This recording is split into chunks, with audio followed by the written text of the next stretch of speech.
अस्सलाम वालेकुम। मैं उम्मीद करती हूँ आप सब खैरियत से होंगे। आपकी दुआओं से हम भी खैरियत से हैं। जहाँ भी रहें अपनों के साथ खुश रहें। आज हम बना रहे हैं पकोड़े बनाने का मसाला।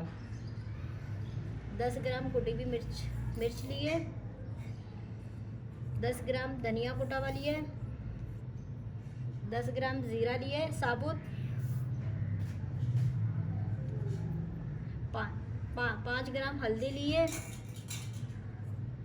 5 ग्राम अजवाइन लिए।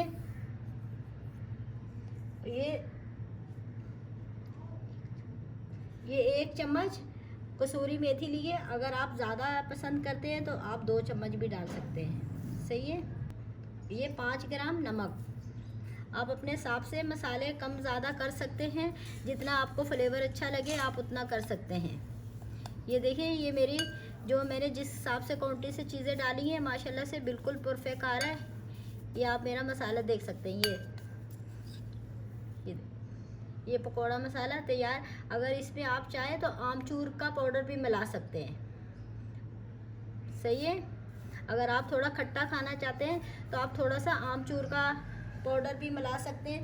जब आप बेसन का पेस्ट बनाते हैं उसमें आप 1 चम्मच इमली का पल्प भी डाल सकते हैं। सही है। अगर सूखा मसाला बनाएंगे तो इसमें आमचूर का पाउडर मिला के आप रख सकते हैं। आप इस तरह का मसाला तैयार करके रख दें। जब आप पकोड़े बनाएं रमज़ान में, फटाफट मसाला बना हुआ 1 चम्मच निकाल के, कम बनाने तो 1 चम्मच निकाल के डाल लें मसाला। अगर आपने ज़्यादा क्वांटिटी के बनाने हैं तो 2 चम्मच डाल के मसाला तो आप तैयार कर लें।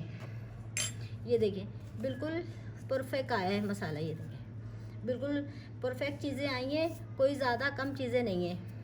अगर मेरी आपको वीडियो अच्छी लगे सब्सक्राइब कीजिएगा, शेयर कीजिएगा, लाइक कीजिएगा, आगे बढ़ाइएगा। आप पूरे रमज़ान में क्या, आप पूरे 12 महीने ऐसा मसाला बना के तैयार करके घर में रख सकते हैं। जब आपने पकोड़े बनाने हो फटाफट आप पकोड़े बना लें। आप बाज़ार से बना बनाया मसाला लाते हैं, आप साबुत मसाले लाएं, उसको छन्नी से, आटे वाले छन्नी में साफ़ करें, छाने, नीचे आप क्या कहते हैं थाल वगैरह रख लें ताकि मट्टी वट्टी सारी उसी में चले।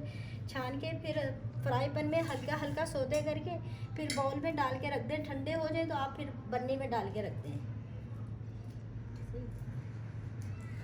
हाँ, अगर आपको मेरी वीडियो अच्छी लगे सब्सक्राइब कीजिएगा, शेयर कीजिएगा, लाइक कीजिएगा, आगे बढ़ाइएगा। अल्लाह हाफिज़। एक नई वीडियो